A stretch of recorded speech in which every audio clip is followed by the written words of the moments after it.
방법은 내용과 일치해야 한다라는 제목으로 하나님 말씀 증거하도록 하겠습니다.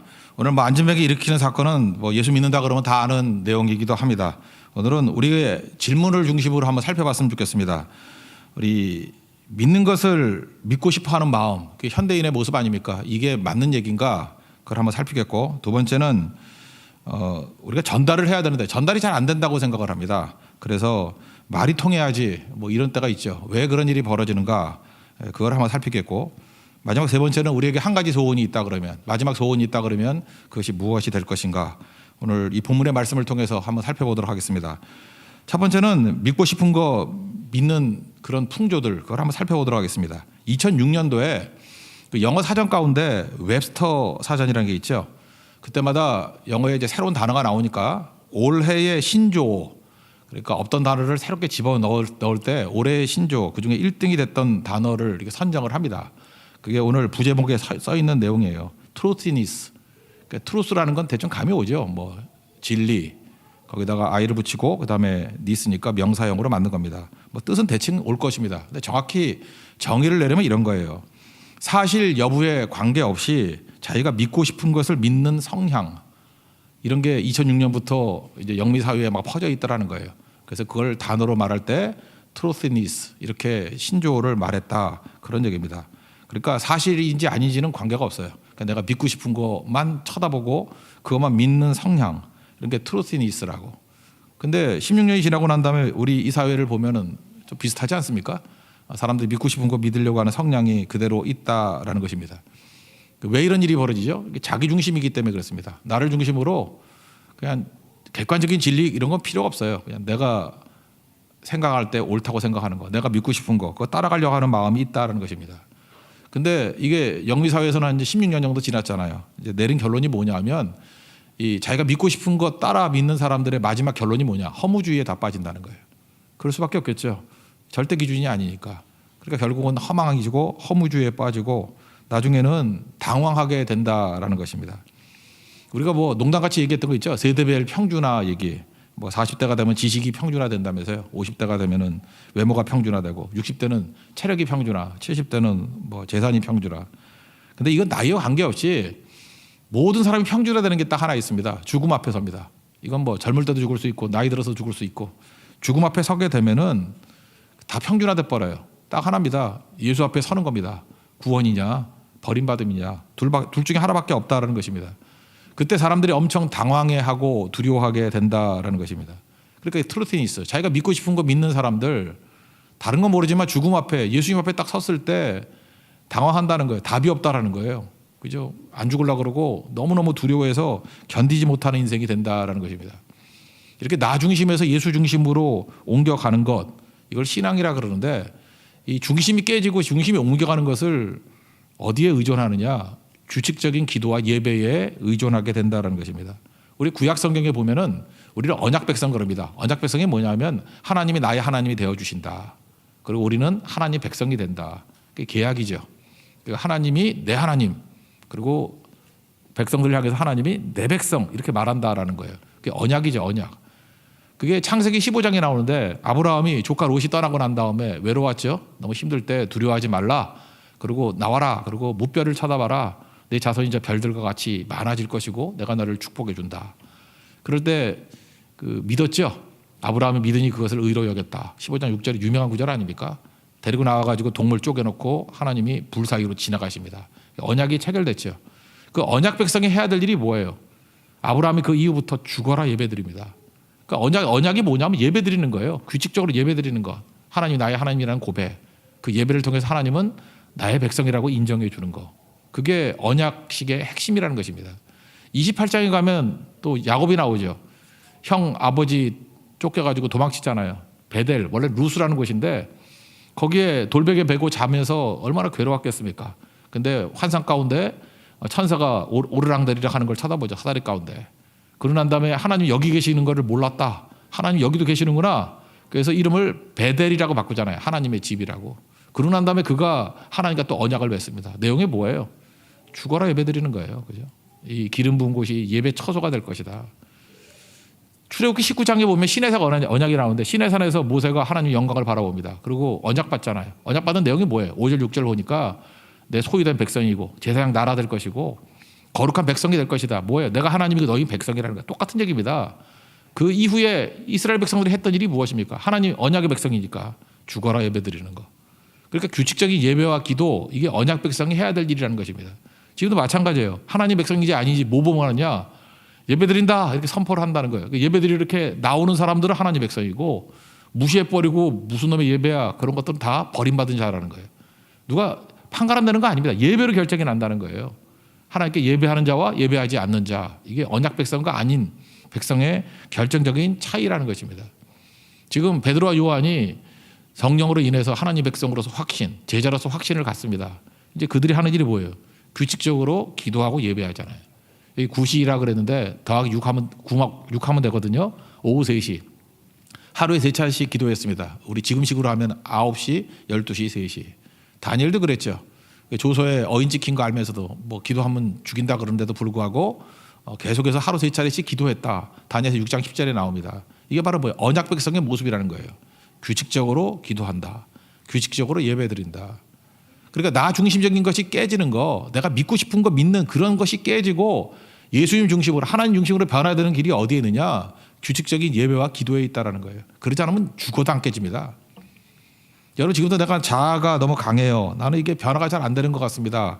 그 특징이 뭔지 아십니까? 규칙적인 예배가 없기 때문에 그래요. 그러니까 기도가 없기 때문에 그래요. 그러니까 깨지지 않는 거죠. 그러니까 끝까지 자아입니다. 그러니까 이럭저럭 살아갑니다. 근데 위기 순간이 와버리면 당황합니다. 꼼짝을 못해요. 특별히 죽음 앞에 섰을 때 아무짝에도 쓸데없는 신념이었다는 것을 깨닫게 된다는 것입니다. 오늘 이걸 깨닫게 되라는 거예요. 그죠? 오늘 그 말씀을 하고 있다는 것입니다. 그러니까 하나님 앞에서 우리가 해야 될 일이 뭐죠? 규칙적으로 하나님 앞에 기도하고 예배 드리는 거. 1절 읽겠습니다. 시작. 제9시 기도 시간에 베드로와 요한이 성전에 올라갈새. 이것이 자아를 깨버리는 거예요. 기도하면 기적이 일어납니다. 이건 뭐 나중에 안전병이 고치는 거 아시죠? 우리가 원함과 바람이 있다 그래서 기적이 나타나는 거 아니에요. 규칙적인 예배와 기도 속에서 기적이 나타납니다. 그리고 사건이 일어납니다. 기도하면 사건이 일어나고 만남이 이루어집니다. 이게 우연히 만나는 거 아니에요. 그래서 기도 없이 이루어지는 건 다 우연입니다. 사실은 이게 새옹지마하고 비슷해요. 뭐 잘 되는 것 같이 보이다가도 망하고 뭐 이러는데, 기도하면서 벌어지는 사건은 하나님의 사건입니다. 여기서 역사가 벌어지는 거예요. 새로운 일이 벌어지게 된다는 것입니다. 우리 안에 성령이 계시죠. 성령이 계시면 종종 우리가 기도할 마음을 주실 때가 있습니다. 그때는 즉각적으로 기도하십시오. 그래야 만남이 이루어지고 그래야 사건이 이루어져요.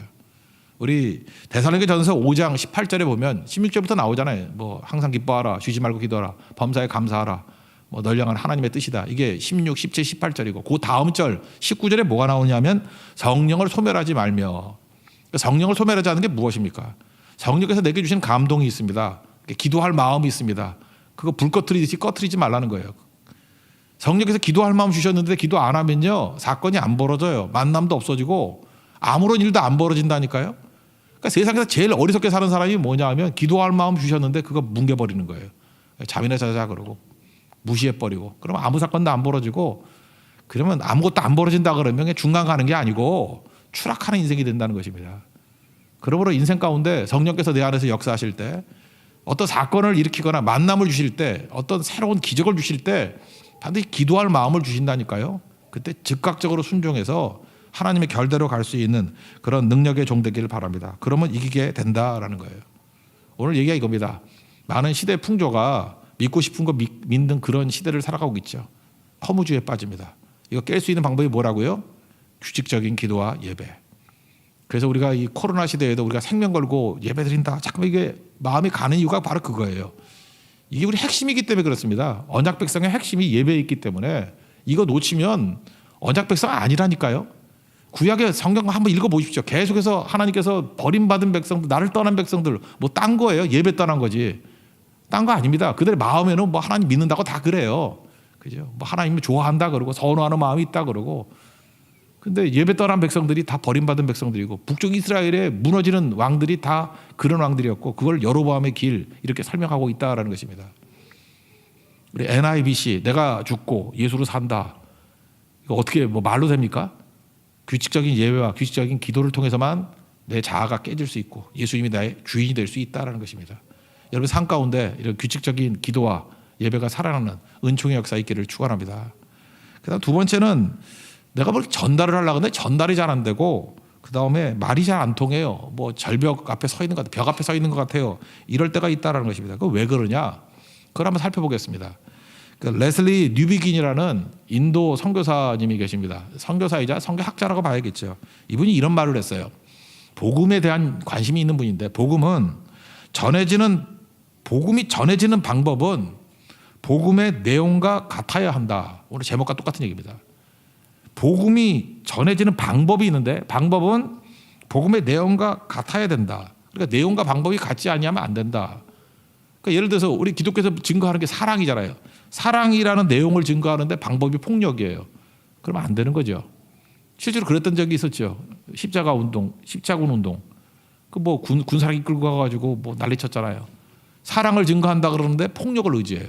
제국주의 그런 거죠.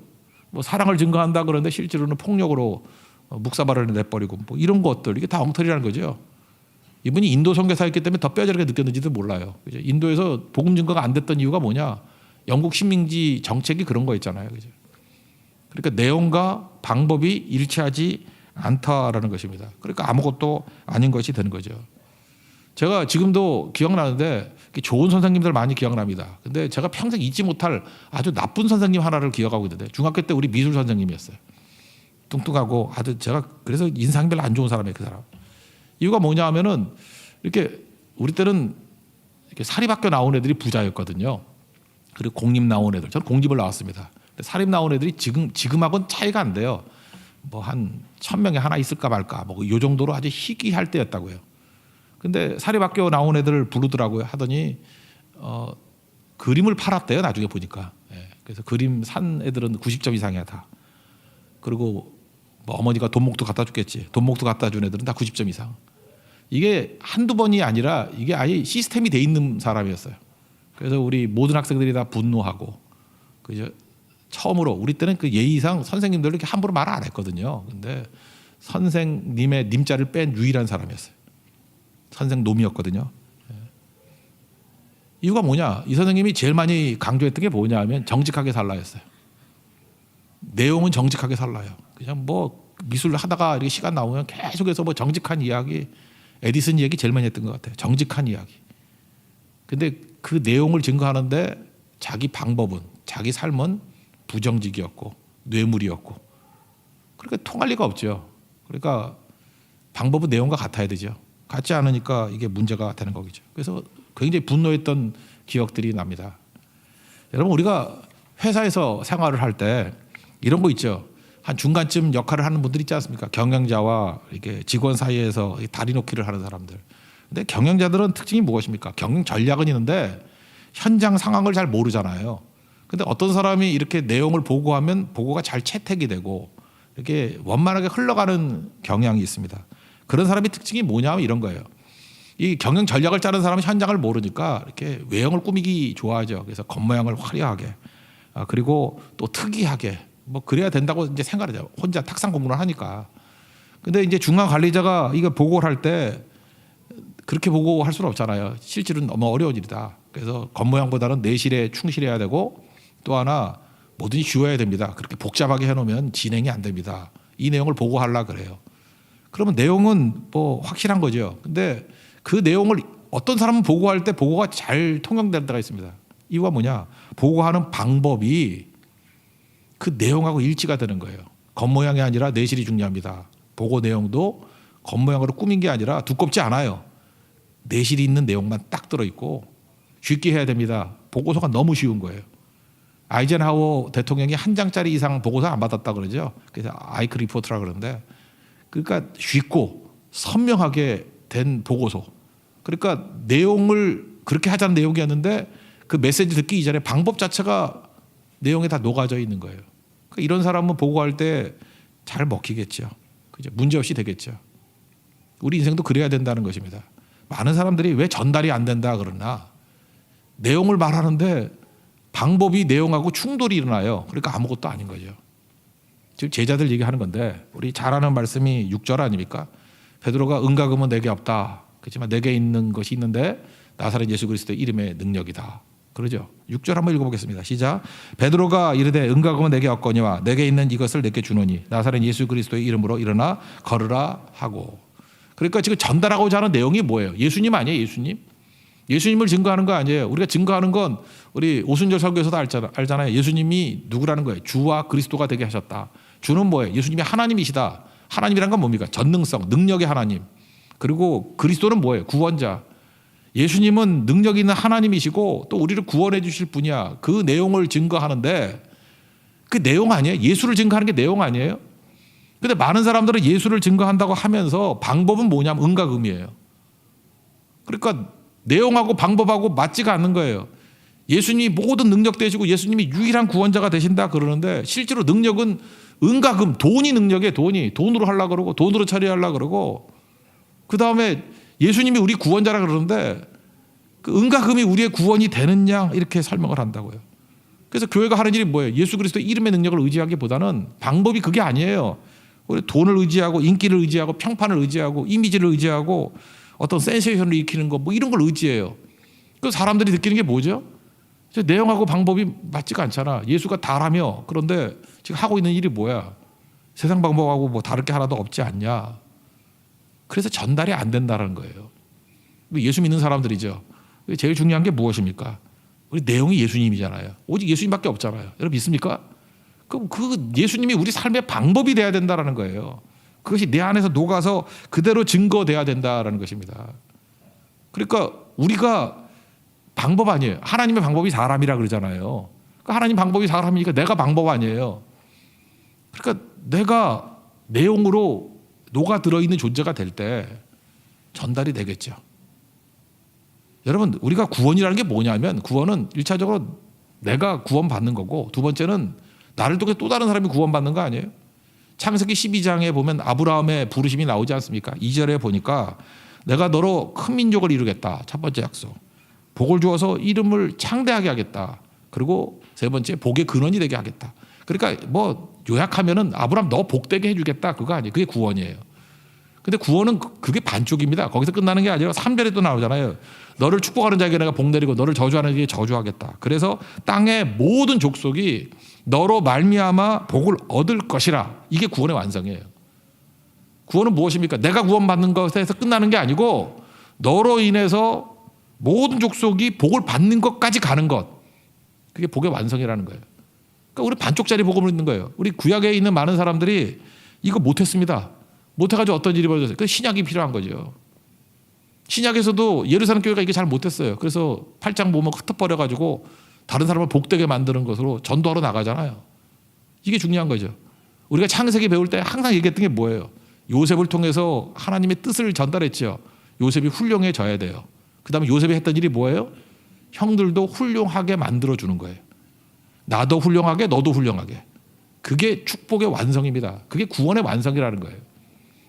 그러니까 나 혼자에 머물러 있으면 이게 안 된다는 거죠. 그게 결국은 나를 통해서 형제 자매들까지도 다 훌륭하게 되고 구원받게 되는 거 거기까지 나가야 된다는 것입니다. 그러니까 내가 방법이 된다는 게 뭐예요?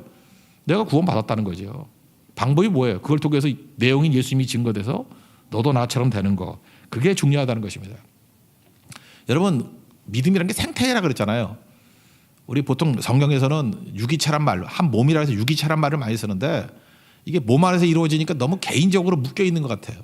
근데 생태계란 건 무엇입니까? 내가 구원받고 다른 사람도 다 살아나야 생태계 전체가 살아나는 거 아니에요.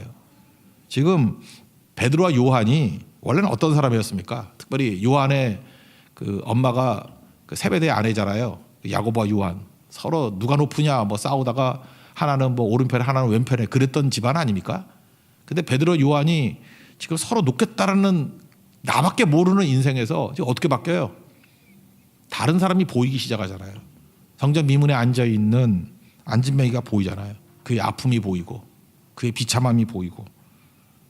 그렇죠. 이 이름은 아름다운 문인데 그 옆에 있는 사람 너무 초라하고 비참한 거예요. 생태계가 보인 거죠. 그래서 구원의 완성이 이루어지지 않습니까? 이들 구원 받았어요. 그 다음에 뭐가 보이는 거예요? 구원 받아야 될 사람이 보이기 시작하는 거예요. 이 사람이 나중에 뒤에 보니까 40세쯤 되었대요. 그러니까 40년 동안 안진뱅이로 있던 사람이에요. 그러니까 그 자리에서 일했던 게 10년은 넘었을 것 같아요. 제가 보니까 한 10년, 20년은 그 자리에 앉아 있던 것 같아요. 평상시에도 보던 사람입니다. 근데 성령께서 그를 보여주신 거죠. 성령의 조명으로. 그의 상태를 보여준 거 아니에요? 모든 민족이 너로 말미암아 복을 얻을 것이다 라고 하는 그 말씀이 보인 거죠. 베드로 요한이 원래 잘난 인생이었어요. 베드로 특별히 부인하고 저주하고 망할 놈의 인생 아니었어요. 근데 다시 구원받았잖아요. 그렇다 그러면 안진뱅이도 똑같이 구원받을 수 있겠죠. 누구 때문에? 내용인 예수님 때문에. 그래서 그들을 보고 그들을 향해서 외칠 수 있게 되었다라는 것입니다. 이게 생태계의 눈이 열리는 거예요.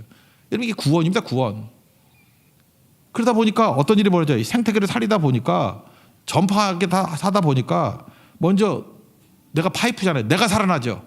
여러분, 이렇게 생태계가 보이고 남을 도우려고 하는 사람의 장점이 뭐냐 하면 내가 살아나요. 내 생명이 나를 통과해야 되는 거니까. 그리고 또 하나는 뭐예요? 확신이 생기는 거죠. 확신이. 우리 많은 사람들이 확신 못하고 자꾸 흔들리는 이유가 뭐냐 하면 원인을 나에게 찾기 때문에 그래요. 내가 잘 믿고 내가 잘해야 되기 때문에. 근데 나는 흔들리잖아. 여러분들 자기 자신을 의지한다 그러면 믿음 맨날 흔들리지 않아요? 그런데 근거가 나에게 있는 게 아니라 예수님께 있는 거 아닙니까? 로마서 5장 8절을 보니까 우리가 아직 죄인 되었을 때 그리스도께서 우리를 위하여 죽으심으로 하나님께서 우리에 대한 자기의 사랑을 확증하셨느니라. 우리가 구원받는 이유가 뭐예요? 예수님 때문이죠. 나 때문이 아니라는 거잖아요. 예수님이 원인이다 이거죠. 요한복음 3장 16절로 보니까 하나님이 세상을 이처럼 사랑하사, 세상이 나거든요. 하나님이 나를 이처럼 사랑하사 독생자를 주셨으니 그게 근거예요. 근거. 독생자가 근거라고요. 그래서 그를 믿는 자마다 멸망치 않고 영생을 얻는다. 우리가 영생을 얻는다는 근거가 어디에 있어요? 하나님의 사랑과 예수님의 죽으심에 있는 거지 나한테 있는 게 아니라고. 그 자기는 잘 못 깨달아요. 근데 다른 사람을 구원시킬 때, 다른 사람의 복음을 증거할 때는 이걸 금방 깨닫게 돼요. 잠깐 그 사람이 난 죄인인데 아닌데요. 그럴 때 우리 뭐라 그래요? 너한테 근거가 있는 게 아니야. 예수님이 너를 위해서 죽으셔서 이미 다 맞으셨어. 대속하셨고 예수님이 이미 피값을 치르고 나면 너를 건져주셨어. 구원하셨어. 네가 원인이 아니야. 예수님께 다 근거가 있어. 너는 다만 믿으면 돼. 이게 다른 사람 전도할 때 확실해지죠. 그래서 전도하는 사람이 그래서 확신이 오는 거예요. 당연히 나도 그렇지. 근데 혼자서 앉아가지고 맨날 이렇게 명상만 하고 있는 사람은요, 오락가락 하는 거예요. 오락가락. 그래서 복음 증거는 내가 살아가는 최선의 길이기도 합니다. 그러니까 아브라함 보십시오. 아브라함이 계속해서 축복의 통로가 되는 순간에 자기는 축복 자체라는 걸 깨닫게 되잖아요. 우리 아브라함의 후손들 아닙니까? 그렇게 살아야 된다는 거예요. 이게 중요한 거죠.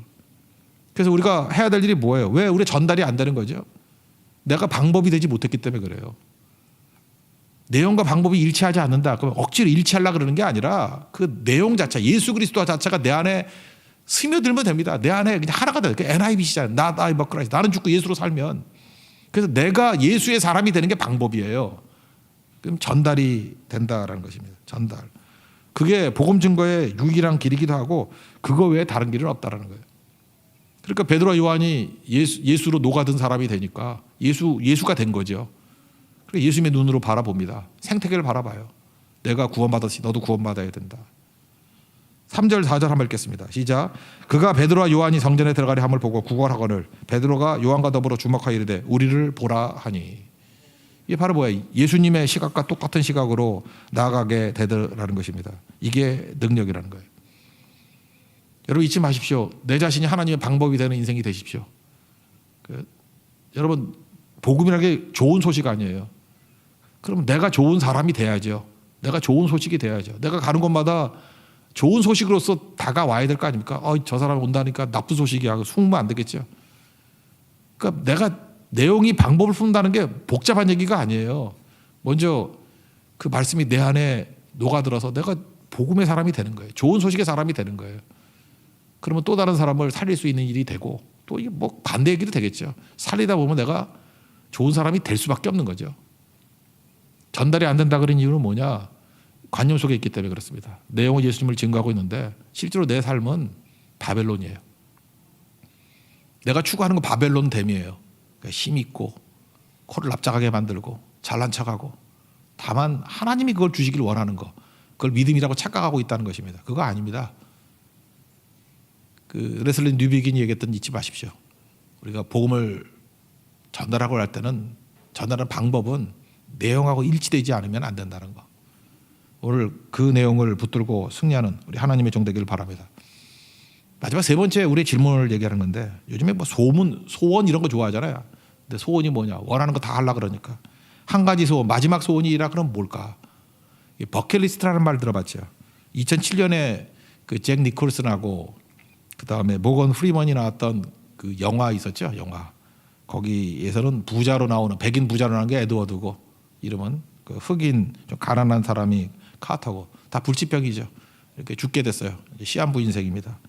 근데 둘이 이제 우연찮게 만나가지고 야 우리 죽을 거 확실하니까 죽기 전에 꼭 하고 싶은 거 하자 뭐 이런 거였죠. 그랬더니 그 가난한 카터는 기억나는 게 그런 거래요. 뭐 적어봤더니 장엄한 광경보기. 아, 이 사람은 참 고상한 사람이에요. 모르는 사람 도와주기. 죽기 직전에 그런 거 하고 싶대요. 그다음 눈물 날 정도로 웃기. 막 웃으면 눈물 나요. 그죠? 그다음 고급차로 카 레이싱하기. 그다음에 너무 고통스러운가 봐요. 정신병자 되지 않기. 이런 게 꿈이에요. 이제 부자 에드워드는 스카이 다이빙, 미녀와 키스하기, 몸에 문신하기. 돈이 많으니까 타지마을 가기, 피라미드 보기, 오토바이 타고 만리장성 달리기, 뭐 이런 거예요. 이런 거. 세렝게티에서 사자 사냥하기. 그래서 둘이 이제 죽이 맞아가지고 가가지고 제일 먼저 하는 게 스카이 다이빙부터 하죠. 근데 그 카터는 안 해요. 무서워서. 그리고 문신하고 그것도 또 안 해. 혼자 다 해. 하여튼 그러다가 결국은 마지막에 죽잖아요. 제가 지금 버킷리스트를 얘기하는 게 뭐냐면 우리 크리스찬들에게도 지금 한번 물어보겠습니다. 여러분 이제 한 달 남았습니다. 그럼 뭐 하고 싶어요? 뭐? 저는 이게 버킷리스트 그러면 생각나는 게 황제연자매 얼마 전에 천국 간 황제연자매 생각나요. 버킷리스트. 미리 생명을 본 거죠. 증거했죠. 뭘 증거했어요? 병상에서 동료 간호사에게 예수님 증거했죠. 내용이 방법이 되는 거예요. 내용과 방법이 일치하는 거예요. 내용이 예수님의 내용이 지원이라는 방법을 통해서 증거되고 있잖아요. 일치되잖아요. 강력하죠. 환자들에게 복음을 증거하고. 그죠? 내용과 방법이 일치되는 인생 살지 않았습니까? 11월 6일 날짜도 기억나요. 토요일 날 가족들 다 모아놓고 예배 드렸어요. 전도 집회였어요. 전도 집회. 11월 6일 토요일. 그게 제가 볼 때 그 자매의 버킷리스트예요. 그러니까 내용과 방법이 일치된 인생을 살잖아요. 그거만큼 중요한 게 어디 있겠습니까? 여러분 사랑하는 사람은요. 가장 소중한 거 주기를 원하십니다. 한번 봅시다. 하나님이 가장 소중한 게 뭐였어요? 예수님이에요. 그래서 예수님을 우리에게 주셨어요. 요한복음 3장 16절 보니까 하나님이 세상을 이처럼 세상이 우리라니까요. 하나님이 나를 무지 사랑하사 독생자를 주셨으니. 그러니까 사랑하면 제일 좋은 거 주거든요. 그러니까 하나님이 제일 좋은 게 뭐예요? 예수님. 예수님 주셨어요. 그를 믿는 자는 멸망치 않고 영생을 얻습니다. 예수님에게 가장 중요한 게 뭐였어요? 가장 소중한 거. 자기 자신이었어요. 그래서 자기 자신을 주셨어요. 찬송가 311장 보니까 내 너를 위하여 몸보로 피 흘려 널 위해 몸을 주건만 넌 뭘 주냐 뭐 이런 찬양이죠. 예수님이 가장 중요한 자기 자신을 주셨어요. 성령에게 있어서 제일 중요한 게 무엇입니까? 성령이 주신 최고의 선물 예수 알게 하시는 거예요. 그러니까 성령은 계속 예수를 알게 만들어요. 예수께 주목하게 만든다. 그러니까 삼일째 하나님이 다 하는 일이에요. 제일 중요한 게 예수님이거든요. 예수님 주시고 자신을 주시고 예수 알게 하시고 예수보다 귀중한 게 없잖아요.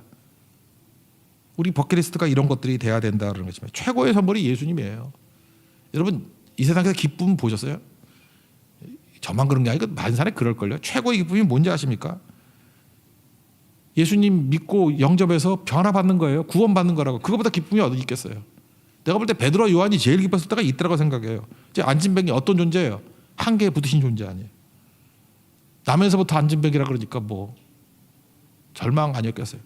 좌절 절망 희망조차 없고. 그죠? 희망 갖는 게 고문이죠. 나 일어설 수 있어. 그게 고문이죠. 그래서 여러분들 고난이 심한 사람은요 일부러 희망을 안 가지려고 그래요. 왜? 희망 가졌다가 또 좌절하면 너무 힘들까 봐. 그러고 살아갔다고요. 근데 예수 그리스도의 예수를 이름의 능력을 증거했더니 발과 발목이 힘을 얻고 일어섰습니다. 뛰고 걷고 막 그랬어요. 그리고 하나님이 찬송했다고. 이거 바라보는 게 얼마나 감격이겠습니까? 대단한 감격이겠죠. 성도의 소원은 이런 게 돼야 돼요. 성도의 기쁨이 여기서 나오는 기쁨이 돼야 된다고. 예수가 기쁨입니다. 예수가 소망이십니다. 7절 8절 읽겠습니다. 시작. 오른손을 잡아 일으키니 발과 발목이 곧 힘을 얻고 뛰어서서 걸으며 그들과 함께 성전으로 들어가면서 걷기도 하고 뛰기도 하며 하나님을 찬송하니. 한계에 부딪힌 사람입니다. 그런데 그 한계를 깨버리고 예수님이 그를 능력으로 건져주시고, 이 사람 뭐 걷는 거가 문제가 아니라 구원 받았잖아요. 구원. 천국 백성 되고 구원 받는 거. 이거보다 중요한 게 어디 있겠습니까? 오늘 혹시 예배드리는 성도 가운데 한계에 부딪힌 사람 있습니까? 그러니까 더 노골적으로 얘기하면 자살하려고 마음먹은 분도 있습니까? 요즘에 주변에 그런 사람 많대. 뭐 자살을 하고. 제가 대화를 나눠봤어요. 공감이 되더라고요. 야, 너 왜 죽으려고 그러냐 그랬더니 사는 것보다 죽는 게 쉽다는 생각이 든대요. 여러분, 죽는 게 힘들죠. 여기 죽는 게 쉬운 거 아니에요. 죽는 게 인간은 엄청 어려운데 죽는 것보다 사는 게 더 어렵게 느껴질 때가 있대요. 그러니까 얼마나 사는 게 힘들면 그러겠어. 죽는 게 무지 힘든데, 죽는 게 그렇게 힘든데 사는 게 더 힘들다고 느끼는 그 삶. 그러니까 얼마나 고단한 인생을 살겠습니까? 제가 다 이해는 못하지만 내가 무슨 뜻인지 납득은 된다, 그렇게 얘기해 줬어요. 그리고 제가 그런 얘기를 했습니다. 근데 죽는 것보다 쉬운 길이 있는데 그게 예수 믿는 거야. 복잡하게 생각하지 말라고. 여러분, 그렇습니다. 제일 쉬운 길이 예수 믿는 길이에요. 잠깐 어렵게 생각하지 말고, 예수 믿으면요 죽음도 이길 힘을 주시고요, 또 나중에 살 힘도 주시고 이끌어 주십니다. 안진뱅이에게 일어날 수 있는 힘을 줘요. 발과 발목에 힘 주시고 찬송할 수 있는 힘, 증거할 수 있는 힘을 주신다고요. 나중에 보면 담대하게 또 외칠 수 있는 그런 능력도 주신다는 거예요. 예수님이 우리 답입니다. 우리 마지막 소원이 예수님이 되고 예수님 증거할 수 있는 하나님의 거룩한 종 되기를 바랍니다. 여기 이제 미문이라 그랬는데 아름다운 문이란 뜻이에요. 영어로는 beautiful gate. 근데 처참한 인생이 있습니다. 근데 그가 살아났던 이유가 뭐예요? 예수님의 보혈의 피죠. 전 이런 생각을 한번 해봤어요. 지금도 여기도 병든 사람들도 여기 꽤 계실 건데 430년 동안 애굽에 노예로 있었습니다. 노예들 학대를 당하니까 병이 있었겠죠. 그냥 궁금했던 게 이거였어요. 하나님께서 10가지 재앙 마지막 날 이제 문설주에 어린 양의 피를 바르고 이제 출애굽하라 그런 거 아니에요? 그때 아픈 사람 있지 않았겠어요? 우리 집에 할아버지 지금 병원으로 누워 계시는데 어떻게 가요? 우리 할머니 누워 계시는데 어떻게 가요? 또 우리 뭐 삼촌 뭐 일하다가 다리가 부러졌는데 어떻게 가요? 그죠? 뭐 골절이 당했는데 디스크가 있는데 어떻게 가요? 관절염이 있는데 류마티스가 있는데 어떻게 가요? 근데 이상하게 성경에 그런 얘기 하나도 없죠. 다 지나갔대, 다. 이유가 뭔가를 봤더니 시편 105편 37절에 보니까 그 단서가 나오더라고. 출애굽 사건을 찬송하면서 이렇게 얘기를 해요. 마침내 그들을 인도하여 은금을 가지고 나오게 하시니. 그러니까 하나님께서 애굽에 은금을 가지고 나오게 만드셨어요. 그러니까 밀린 임금 한꺼번에 다 받아갔다는 거예요. 1차적으로. 그건 다 아는 얘기고. 그의 비파 중에 비틀거리는 자가 하나도 없었다. 이게 무슨 얘기입니까? 여기 지금 아름다운 문 얘기하듯이 어린 양의 피가 뿌려진 그 문을 통과한 모든 사람은요 모든 병이 다 나았다는 거예요. 비틀거리는 자가 하나도 없었대요. 그래서 애굽에서 나오면서 여러 가지 기적이 있었지만 제가 볼 때 치유의 기적이 있었다고. 그 안에 어린 양의 보혈 피 밑에 치유의 기적이 있었다고요. 그래서 무슨 뭐 디스크 있는 사람도 다 낫고 관절염도 다 낫고 못 걷는 사람은 걷게 되고 아팠다는 사람 없잖아요. 여러분, 성경의 기적 하나 아시죠? 옷이 헤어지지 않았대요. 발이 부르트지 않았대요. 하나님께서 그런 기적과 은혜를 주시잖아요. 어린 양의 보혈의 피를 통과한 백성들에게 주시는 능력과 은혜가 된다라는 것입니다. 그러니까 우리의 마지막 소원, 어떻게 보면 한 가지 소원이 뭐예요? 예수죠, 예수. 오늘 메시지는 그겁니다. 기적보다 더 중요한 메시지인 거예요. 오직 예수 안에 구원과 생명과 능력이 있다. 예수 안에 생명이 있습니다. 믿습니까? 예수 안에 소망이 있습니다. 믿습니까? 예수 안에 치유가 있습니다. 믿습니까? 예수 안에 한계를 뛰어넘는 능력이 있습니다. 믿습니까? 그 예수님 믿고 의지하는 하나님의 거룩한 종 되기를 축원합니다. 자리에서 일어나겠습니다. 그렇게 살아가리 찬양하겠습니다.